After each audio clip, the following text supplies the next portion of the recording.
Hola, ¿cómo estás? Espero que estés súper bien. This is Tamara Marie, host of the Learn Spanish con Salsa podcast. Now, before we jump into this episode, I wanted to let you know about a special opportunity that you're definitely going to want to take advantage of, especially if your goal is to become fluent in Spanish.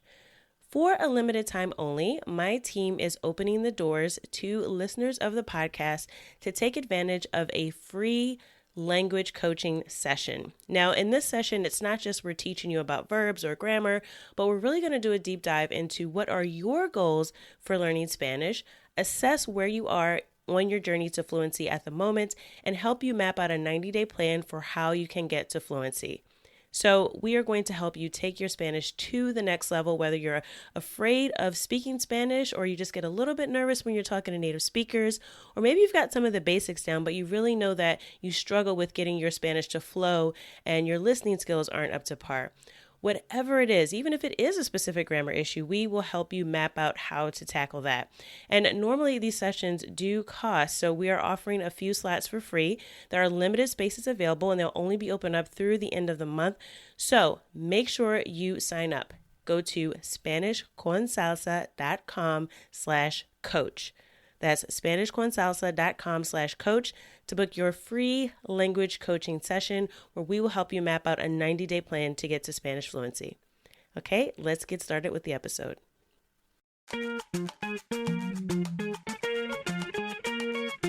Bienvenidos! Welcome to the Learn Spanish con Salsa podcast, the show for Spanish learners that love music, travel, and culture. Close your grammar textbooks, shut down the language apps, and open your ears to how Spanish is spoken in the real world. Let us show you how to go from beginner to bilingual. Here is your host, certified language coach, Tamara Marie. Hola, bienvenidos al episodio 190. Welcome to episode 190 of the Learn Spanish con Salsa podcast. Now, I know that when you were probably stuck at home during COVID, that you had absolutely no choice but to use Zoom. However, even outside of sort of that time period that hopefully a lot of us have survived, using Zoom calls and video chat is still really, really popular, especially if you're learning Spanish. There are people all over the world who speak Spanish, and oftentimes we find ourselves communicating with them either on the phone or through voice chat or video chat like Zoom or Google Chat. I don't even know what it's called. Google Classrooms. I don't know. But there's so many different ways. And it used to be Skype. I don't know if I'm dating myself, but if you remember, everyone used to use Skype. And now I feel like Zoom sort of took over. But in any case, there's a bunch of different ways that we can connect with people when they're not physically near us, whether it's a simple phone call, if people even still use their phones for calls these days, I don't know, or a Zoom call. There are specific things that you may know how to say in English or your native language that it never really occurred to you that you don't know how to say in Spanish. So if you're communicating virtually and you want to be able to sound more like a native speaker, then this episode is for you. We're going to go over 15 phrases that you can use when you are on a Zoom call. So that's anything from technical difficulties to just basic communication, things that only tend to make sense when you're doing virtual communication, right? So let's get started. Let's go over these 15 phrases so that for your next Zoom call, you'll be more prepared to handle everything that you might need to say without switching back to English. All right, so the first one is fairly simple, fairly common. This happens on cell phone calls as well as on Zoom video calls. You might be talking and you're not sure if the other person can hear you. Maybe they've gone really quiet on their end. Maybe they're not responding quickly. So you're not sure if they can hear you. So in English, you'd probably say, can you hear me? And again, I'm dating myself, but there was this commercial. I think it was a cell phone commercial. And it was about how other cell phone companies had really bad service. So they had someone who was always going around going, can you hear me now? Can you hear me now? Because they kept going to a different place to try to get a better connection. So that's what it makes me think of. So a lot of times we might have to ask that question, but we might not know how to say it in Spanish. You can say, ¿Me escuchas? ¿Me escuchas? So, and that literally means, are you listening to me or can you hear me? You can also say, ¿Me escuchas bien? ¿Me escuchas bien? So like, can you hear me well? Like, are you really hearing what I'm saying? So that's, again, very, very simple term, but very, very useful, and one I'm sure that you'll need from time to time, especially when technical glitches and things like that come up on a video chat. So can you hear me? ¿Me escuchas? The second phrase that we have is, again, this is common in all types of conversation, but it can happen on a Zoom call or a video chat. Let's say you step away for a moment, or the connection goes bad and you miss part of what someone said. So there's a very polite way that you can ask them to repeat themselves. So instead of saying, can you say that again? Like you might say in English, you would say, ¿Podrías repetir eso, por favor? ¿Podrías repetir eso, por favor? So you're really just asking, could you repeat that, please? And it's a very kind way of asking them to repeat themselves. Instead of constantly saying, that you can't hear them, you might say that, hey, can you just repeat that? So that's a very polite way of asking someone to repeat themselves if you miss something during a call. Also, especially if you're in a meeting with people, this might come up where two people are talking at the same time and you miss something that someone said. Okay, another super common phrase that you'll probably need at least once is, let's say you have to step away for a second. And, when you're on a call, especially if it's a long call, maybe you have to go use the bathroom, maybe you have to go get something to eat that you left in the microwave. I don't know. If you're on a call for a while, sometimes you'll have to step away. And instead of just sort of turning off your camera and putting yourself on mute and kind of disappearing in the meeting, then you might want to have a way to express that you need to step away. So in English, you'd probably say, hey, give me a second, or I'll be right back. Give me a minute, something like that. But in Spanish, you can say, un momento, por favor. Un momento, por favor. So you're saying, 1 moment, please. So this could be not even if you're going to step away. Maybe you're just asking for some additional time. Maybe you're trying to get some things set up.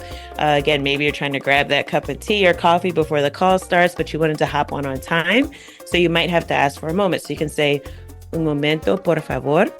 Or you could just say, un momento. So that's just telling someone, give me a minute, wait a moment. I have to go do something, but I'll be right back. Right? So that's just a courteous way to let people know what's going on. Also, so that they don't continue talking while you step away. You want to let them know and try to, politely interrupt so that they'll stop and you can sort of come back to the conversation. Okay, another phrase that might be useful. Let's say you want to end a Zoom call. Right? You have something else that you need to go do.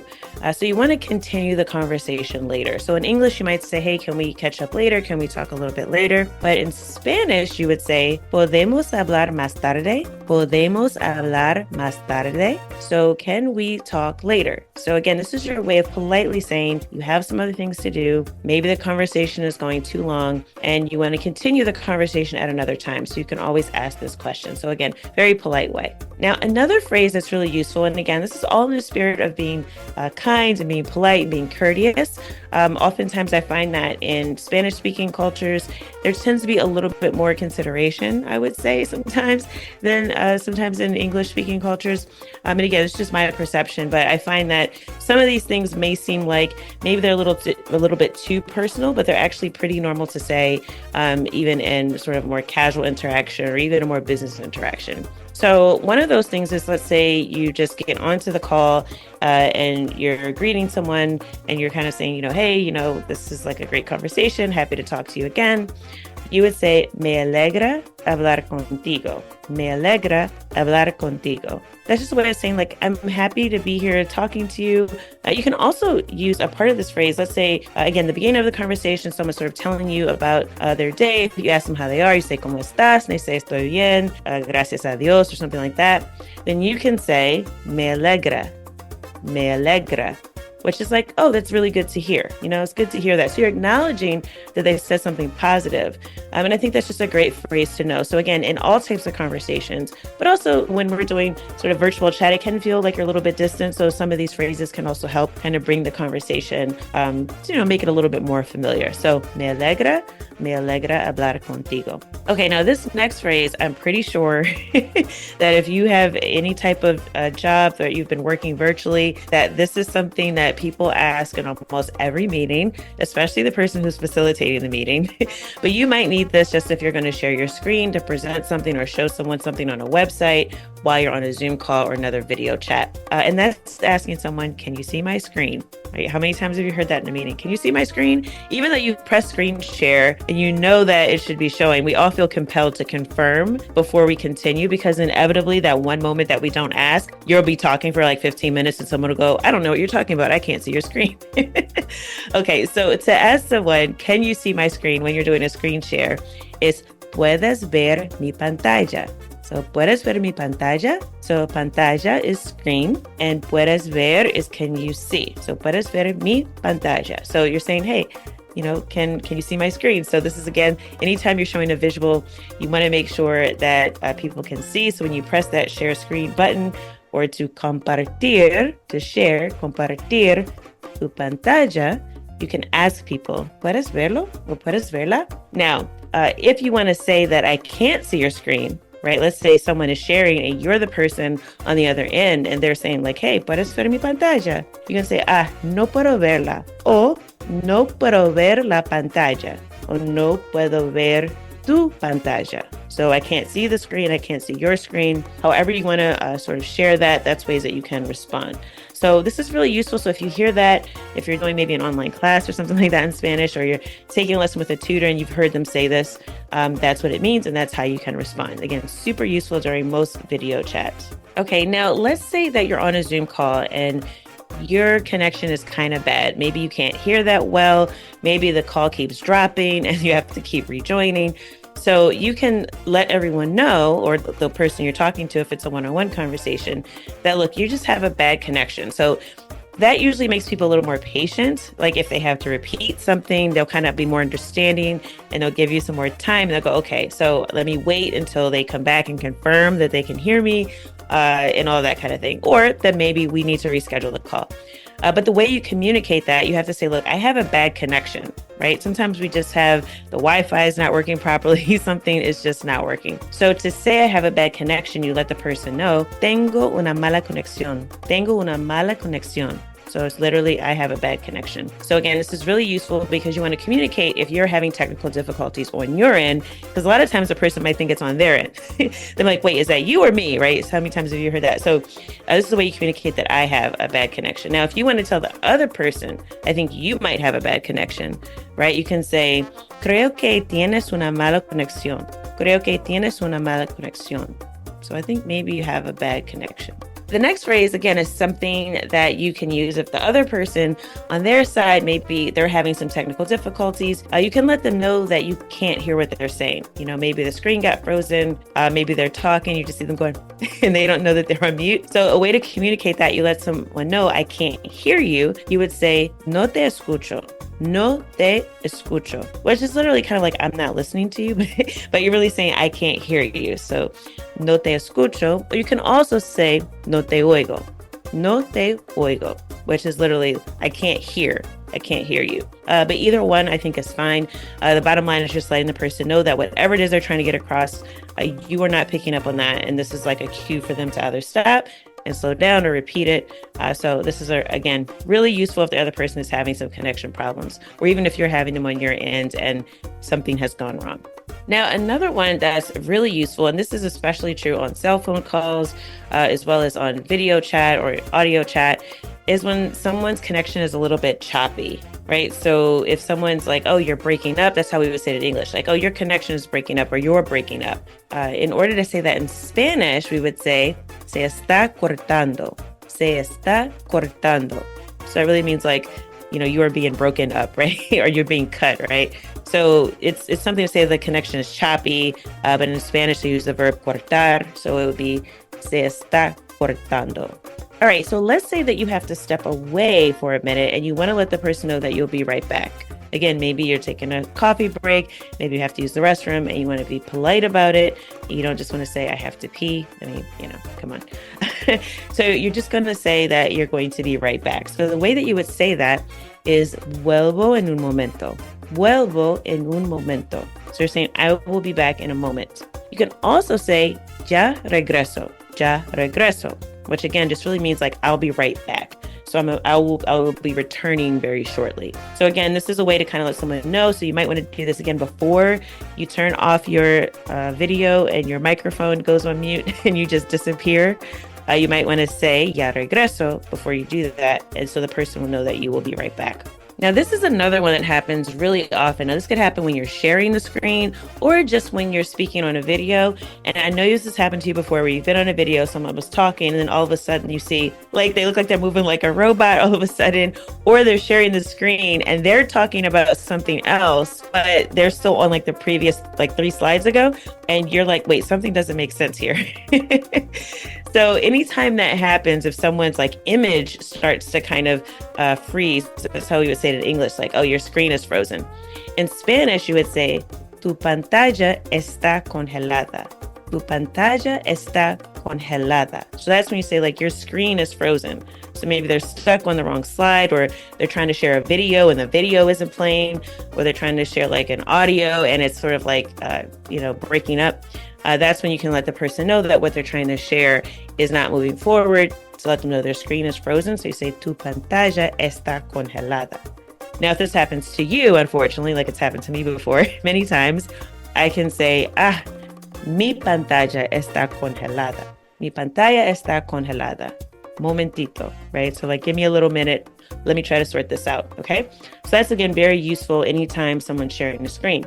Now, if you want to say that maybe their actual video is frozen, it's a little bit different in Spanish. So you would say, estás congelada o estás congelado. So that literally means you are frozen. So if you're talking about their particular image, like if they're on the screen and you hear them talking like blah, blah, blah, blah, blah, blah, but their face is still like this, and they kind of sound like a ventriloquist, or I don't know if that's, are there still ventriloquists? I don't think I've seen that in years. Maybe in Vegas, there's still a ventriloquist comedian. But anyway, but if they kind of look like that, like your mouth maybe isn't moving, but you can hear the video, you can hear the audio, then you can say estás congelado if you're talking to a male, or if you're talking to a female, estás congelada. So, and again, the reason why we say tu pantalla está congelada is because the word pantalla is feminine. Another really useful phrase is, again, let's say someone's talking, their mouth is moving, but you don't hear anything. Sometimes people don't know that they're on mute, right? And that can happen also on the phone. Let's say, someone says, hold on, they come back and then it's quiet and they're wondering why they don't hear any response, right? You're like, oh, you're on mute. I think you're on mute, right? So say that in Spanish, you would say, estás en silencio. Estás en silencio. Or you could say, creo que estás en silencio. Like, I think you're on mute. So again, that kind of lets the person know that you can't hear what they're saying and maybe they need to come off of mute. Now, another thing you can say, especially if you're facilitating a meeting or if you're the first one on a call and you see somebody join, and you know how that moment happens where they say the person can't hear you yet, the audio is still connecting, right? So you might have that moment where they're just getting connected, but they haven't actually taken themselves off mute at all. So maybe they just haven't activated their microphone, they haven't turned it on. So another thing that you can say, instead of saying, turn on your microphone, you can say, activa tu micrófono. Activa tu micrófono. So you're saying activate your microphone, like turn on your mic so that I can hear you. Now, another thing that you might say, or you may not say, because I think a lot of times people jump onto meetings and they don't turn on their camera. But if you're the person hosting and you have maybe 5 or 10 people and you're having this conversation, you're the only one with the camera on, it can feel really weird. It kind of feels like you're just talking to these screens with like names, and there's always someone who doesn't change their name, so they're in there's like iPhone 6, 7 or something. But anyway, like it can feel kind of lonely, right, if you're doing that. And you might hear this request if you hop on a meeting while you're multitasking and you don't have your camera on.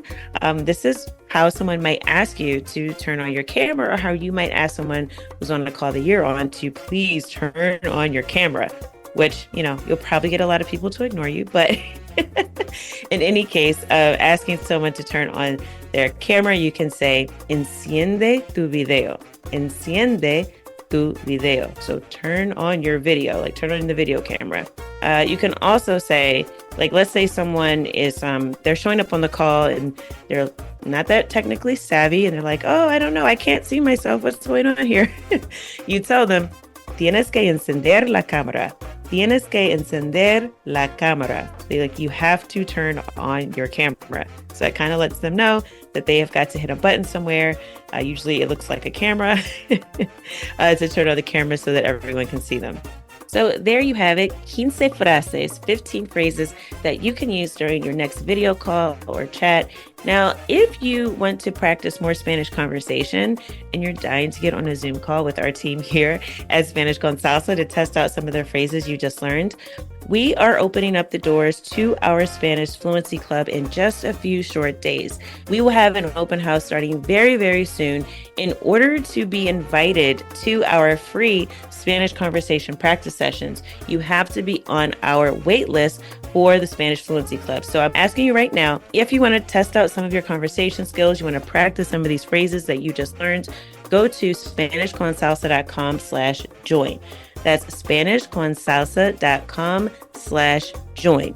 Now, when you go there, you will be asked to put in your name and your email, and we will notify you as soon as we open the doors to the Spanish Fluency Club, and we will be inviting you to our open house activities. We're going to have a whole week of free conversation practice sessions so that you can test out some of the things you just learned, but also figure out what is the next step that you need to take towards fluency. A lot of times we get stuck in learner mode, and we're not really sure what's the next best thing to do to get us to the goal that we want to achieve, which for most of us is being bilingual and speaking Spanish fluently. So our team is here to help you with all of that. Is why we started the Spanish Fluency Club.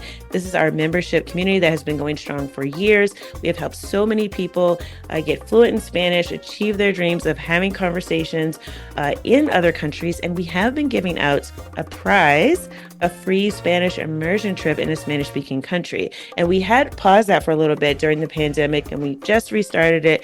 And just last month, we had our newest winner who just got her free trip, and she will be going to Costa Rica in Marzo. So she's going to be going to a Spanish immersion program there in Costa Rica. So I'm hoping to be able to bring her on the podcast to share all about her experience. But she's just another example of one of our many members who have come through our process, got over that fear of speaking Spanish, and learned how to do it with confidence and have no problem at all talking to native speakers and traveling to any Spanish-speaking country that they'd like to go to. And we've even had members who have moved to Spanish-speaking countries as well. So if that is something that sounds interesting to you, SpanishConSalsa.com/join. Make sure you're on our wait list. And as always, I hope something in this episode has helped you go one step closer from Spanish beginner to bilingual. Hasta la próxima.